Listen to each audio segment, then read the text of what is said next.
Hi all, welcome to beiasacademy. We're discussing chapter 1, Introduction to Ethics. The topic is Ethics in Private and Public Life, or Ethics in Private and Public Relationships. Are the ethics in private and public life the same? What are the ethical qualities you need in your private life? Or what are the ethical qualities you need in your public life, as a civil servant especially?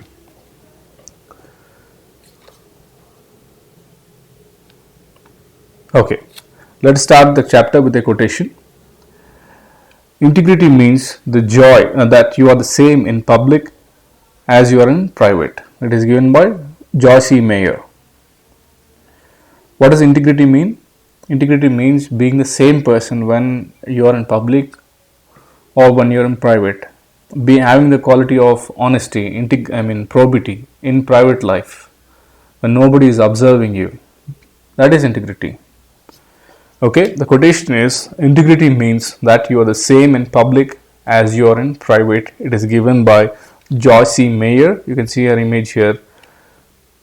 Okay, she's an American author, speaker, and president of Joyce Meyer Ministries. What is the quotation? Integrity means that you are the same in public as you are in private. You can use this in your mains answers as well, or in your essay. Let me repeat, integrity means that you are same in public as you are in private. In public life and private life. Okay, coming to the topic, ethics in private relationships. Generally, private relationships can include your family, friends, your college or your office. Office is public. Your unofficial relationships, family and friends. They're mostly informal in nature. Right? There are given or you inherit, you are born into your family. Okay, example from an Indian perspective for personal relationships. Ramayana, we can take it as a classical example because we have Rama, Sita, Lakshman, Bharata. Okay, what are the principles that are accepted by a society? Ethical principles that are accepted by society or in private relationships. Family means you trust your family, right? You can tell anything, your strengths, your weakness, everything you can share with your family. That is loyalty. So the fundamental principle or ethical principles in private relationships is loyalty. Loyal to one's partner and to family members. Being loyal to your brother, loyal to your sister, being loyal to your mother, being loyal to your father, or being loyal in family business. Classical example, Bharata, Lakshmana were loyal to his brother, Lord Rama. Or Rama was loyal to Sita. In turn, Sita was also loyal to Rama. So, loyalty to one's partners and to family members. The first ethical principle in private relationships is loyalty. Second, next is love. Loving all members of the family with their imperfections. In our family, nobody might be perfect. Everybody has certain imperfections, right? They might not be 100% right. But in loving them in spite of their imperfections. That is the second quality required. Love, first is loyalty, love. Next is affection. What is affection? Affect. What is that? Caring for the needs of all members as you own. Caring for the needs of your near and dear, or your loved ones, or your friends. So these are the fundamental ethical principles in private relationships. One is love, loyalty, affection. Affection is nothing but caring for the needs. Okay. Most of the ethics in private relationships are directed by our personal qualities or personal individual virtues, universal human values, religion. Through religion also we have certain ethics in private relationships are learned from religion as well, from social norms, from the law of the land. Okay. Examples. Polygamy is not permitted in Hinduism. So, law of the land dictates ethical behavior in private relationships. Or if we take religion, Sikh or Islam or other religions, any religions promote charity. So, people donate money at religious institutions or for the needy people in Christianity or any religions. So, these are ethics in private life, are influenced by religion, social norms, influenced by human values and our personal individual virtues. Okay, what are the virtues which we discussed early in the earlier classes, as given by Socrates, Aristotle, Plato? What are the virtues? I told the trick that your friend is playing badminton in a just wise court, just for justice, prudence, wise for wisdom and courage. Right, okay. So next is ethics in public relationships. Do you need ethics in public relationships? Or do you think only ethics are required in private relationships? Or do you think the other way around? Ethics are required in both relationships, public and private. If you're ethical, your life is much more fruitful, balanced. Okay, so mostly public relations means you become a manager or IT engineer or a civil servant or an officer. Those interactions or dealings, business dealings in professional life, in your office or in your business. So what are the values, core values in the public relationships? Can you guess? First is being responsible, that is advocacy, serving the public interest by acting as a responsible advocate. That is what is advocation? Supporting or representing the views of others. First is you have to be a responsible advocate of public interest. Next, you have to be honest and selflessness. Adhering to the highest standards of accuracy and truth in advancing the public interest. So not just focusing on personal interest like your salary or your office or these things. You should focus on advancing the public interest, welfare of all, the women development, taking care of the older people, seniors, taking care of the downtrodden, backward classes. Apart from that, you should be honest, you should be selfless. That is altruistic. Next is you should have expertise. Expertise to use a specialized knowledge for continued professional development, and in turn, whatever you service you execute in an efficient manner. Efficiency will step in if you build your expertise. Let us say you're good at Microsoft Excel, or you're good at Microsoft PowerPoint, or you're good at Microsoft Word. So tomorrow when you're doing some analysis, you will be using Microsoft Excel in a better way. In turn, you'll focus on your results will be better. So expertise is the next thing. Next values are accountability and openness. What is accountability? You are being responsible for your actions. Okay, and being open, transparent. Loyalty and spirit of service. That is also another. If you want to work as a team, you need to have that spirit of service. That is team spirit. Esprit de corps. As in private relationships, in public relationships, you need loyalty. Next is fairness and justice. In all spheres, in every domain. Okay. Now, so there was a committee which was established in the 1990s in England, which gave certain principles for which are to be followed in public life. And this committee was called the Committee for Standards in Public Life, or Nolan Committee. Nolan here means not Christopher Nolan. Who is Christopher Nolan? He directed Interstellar, I think so. Okay, he is not the same person here. This Nolan is different. He headed this committee for standards in public life. Okay, this committee gives 7 principles for people who are in public life that they have to follow. Okay, so you're seeing the soap here on a hill. What is this? This is a trick. I'll tell you after explanation. First one, the first principle in public life given by the Committee of Standards or the Nolan Committee is selflessness. What is selflessness? If you are IAS officer or IPS officer or in a public office, you should not think about yourself. You should think about the people. You should focus on the welfare of the people. Design policies like Swachh Bharat Abhiyan or Beti Padhao Abhiyan or midday meal scheme. You should not being selfless, focusing on public welfare, public interest. So the first quality given by Nolan Committee is selflessness. Second, integrity. What is integrity? We have seen a quotation there. Being the same in public and private life, private matters. And then So if you are occupying office, higher office in public domain, you will be handling a lot of money and finances. So you have to maintain that integrity, that financial integrity. You should not, and then there might be pressure from MPs, MLAs, or local politicians, or your family, or your friends.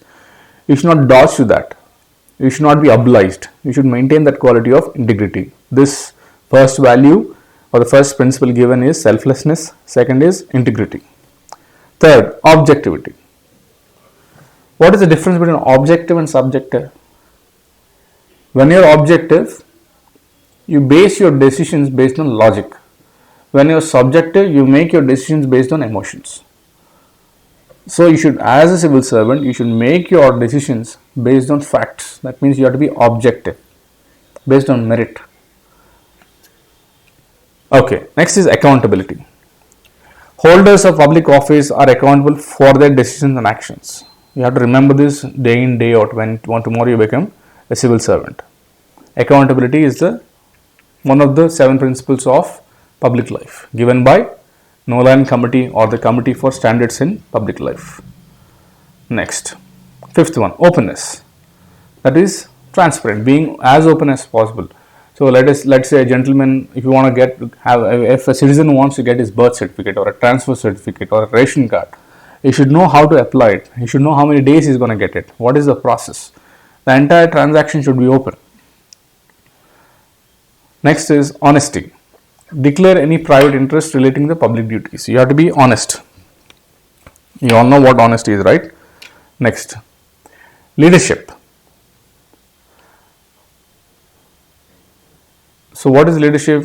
Leading from the front. I mean, taking responsibility and giving that moral support, being courageous. So these are the 7 principles given by the Committee for Standards in Public Life, or otherwise called as Nolan Committee. Okay, now in your exam you might not remember this. Only few or 3 or 4 might come to your memory. So how do you remember this? The trick is soap hill. This hill is made up of soap. So imagine this. You are seeing a huge hill which is made up of all the soap cake, your Mysore sandal or Yardley or whatever soap you use. Using that soap, entire hill of the size of Mount Everest was made. And on this 7 commandments were written. Those were 7 principles for public life. What does the S stand for? Selflessness. O stands for openness. O stands for objectivity. A stands for, can you guess? Accountability. P stands for openness. H stands for honesty. I stands for integrity. L stands for leadership. So selflessness, objectivity, accountability, openness, honesty, integrity, leadership.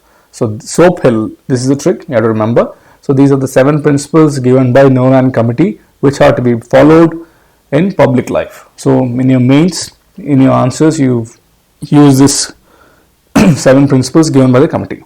Next. Okay. Not only this committee, there is another OECD countries. You know what are OECD countries? Not OCD countries. It is OECD. Organization for Economic Cooperation and Development. These countries have come up with a set of core values to guide public servants. Public servants are civil servants like IAS, IPS, MP, MLA, anybody in public office.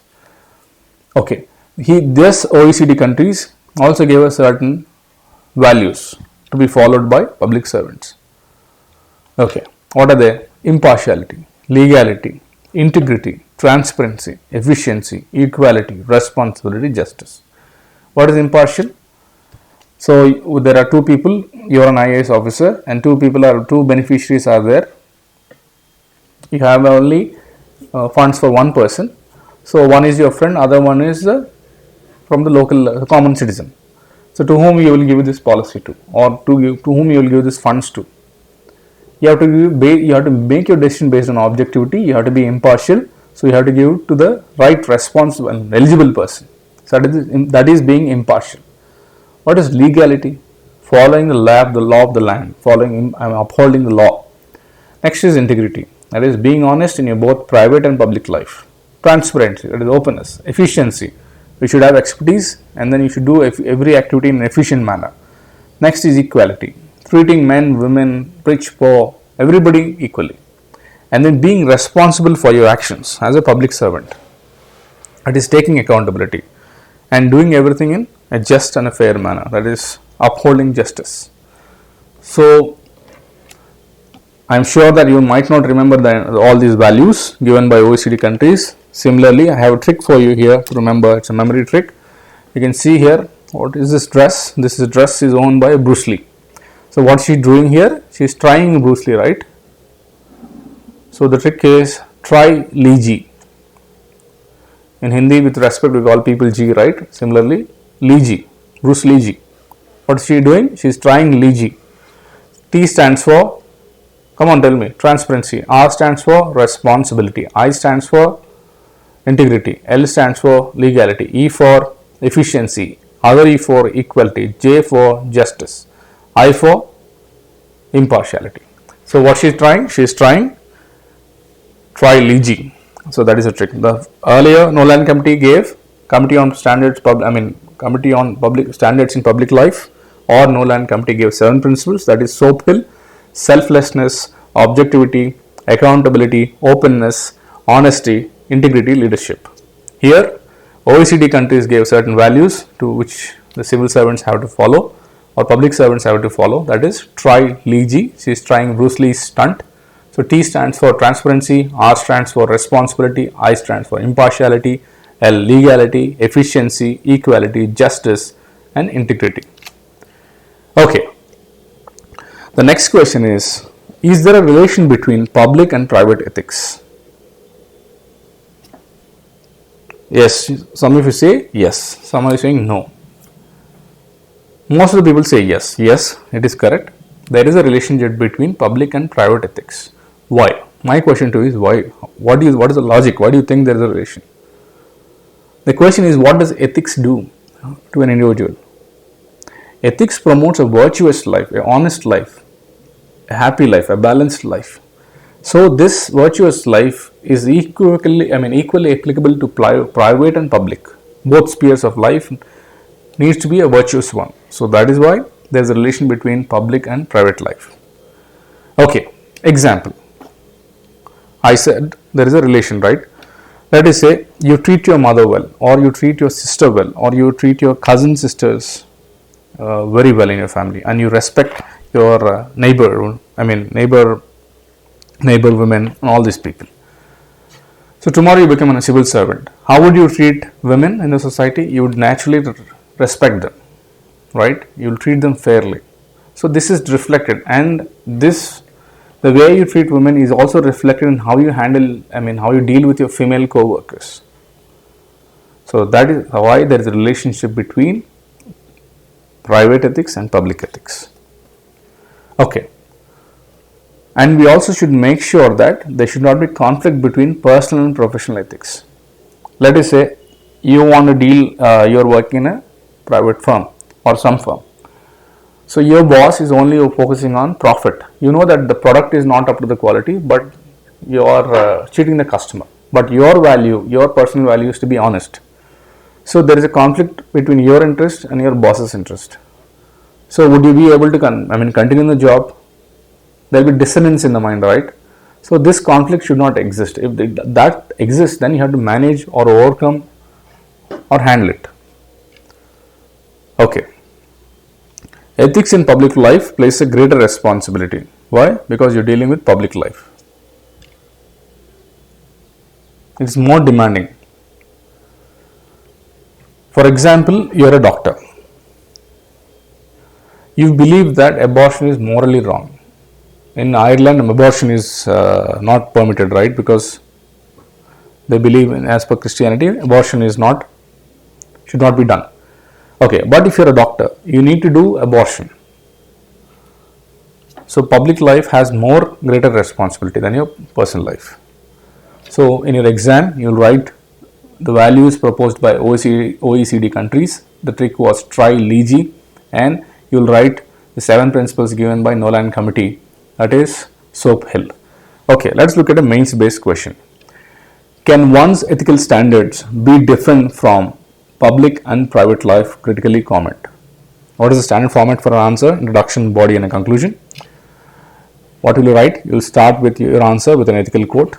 Next, you come to the body. So, explain this. Can one's ethical standards be different from public and private life? So, mostly no. So, you'll write your examples like the doctor example, civil servant example, and use 2 more examples from your life, and finally conclude. So, whoever has written an answer can mail us to beiasacademy@gmail.com. Thank you for listening. Have a great day.